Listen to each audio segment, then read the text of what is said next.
V-nose inflatable iSUPs. What do you think? Do they work? Don't they work?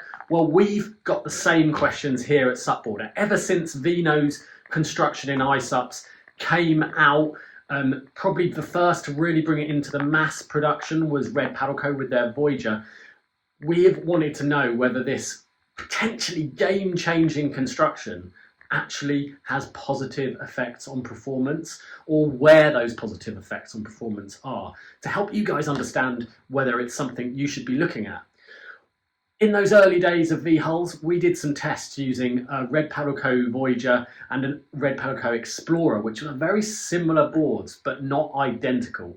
And we couldn't really come to any firm conclusions about whether that V-hull was actually contributing to improved performance or not, because the boards just weren't exactly the same. But now, thanks to Venture Wild, a US-based iSUP company, we are able to do a proper head-to-head test on two identical boards.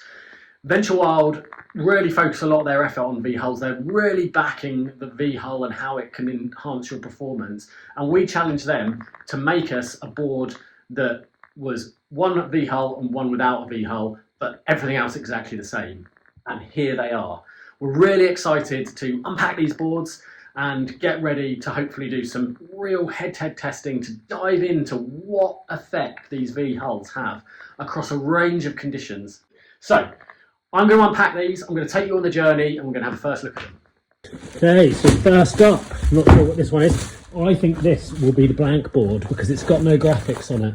It's got nothing on the deck, no printing, so I think this is the non-V-hull in exactly the same construction or materials as the other. Now I'm really interested to hear about everybody's opinions on V-hulls and whether they've used them, whether they think they do anything positive. Let us know in the comments. Okay. Maximum pressure, recommended pressure 20 psi. Let's go. Okay, so here we have the Venture Wild V-hull version. I'm not quite sure what this one's called, this model, but I'll find out and put it in the description. First impressions is it looks like it's got loads of really good features, lots of deck bungees, action mount points. It's got some additional D-rings here. Yeah, looks like about 32 wide, nice and long. I think this is 12.6.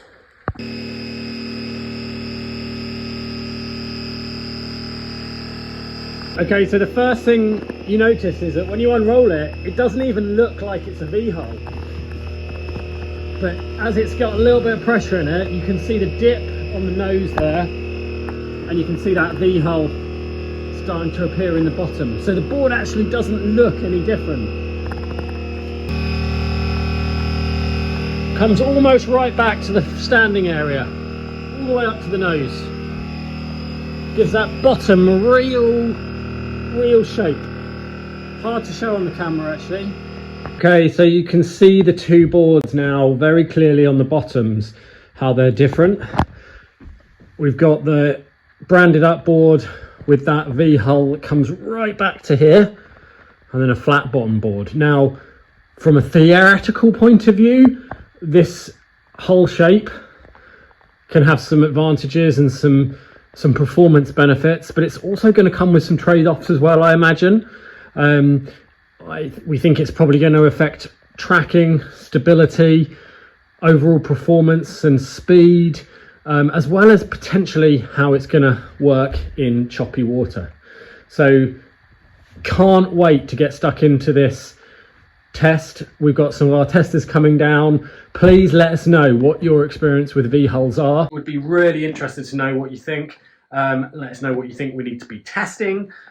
We've got a bit of a plan so far, but really excited to hear from you guys to see what you think and how we should do this little test. So I've been looking really carefully at these boards, and I think the material does look the same, because that's one of my first things. I was like, is the material going to be the same? Are they really the same board? But it does look the same. It's just one doesn't have the graphics on it.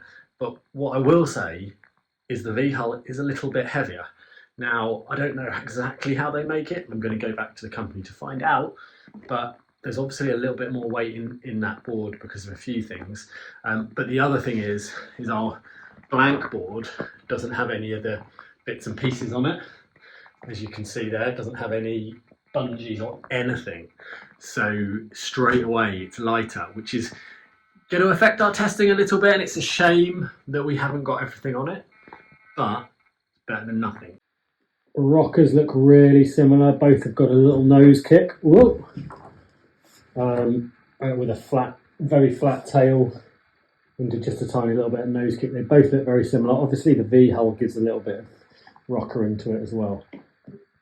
Don't know if you can see that nice concave there. That's going to bring some benefits, sort of secondary benefits really, in terms of putting kit on there, because the kit is going to sit nicely into that slight sort of concave, which I think is one of these sort of secondary benefits of these types of boards. And I think we'll test that type of thing as well. So outside of pure performance, we'll test some of those additional benefits. Thanks again to Venture Wild for being up for making this board for us, sending it from their factory and allowing us to test it to really challenge what their claim in the market is. I think it's pretty brave of them. I'm really looking forward to getting this one done. It's really great for innovation, really good for driving inflatable construction forward. Stay tuned for the full video of this coming to SUPboarder PRO really soon. Again, if you've got any points to raise, get those in the comments. Let's get the discussion started about these boards and see what the community thinks.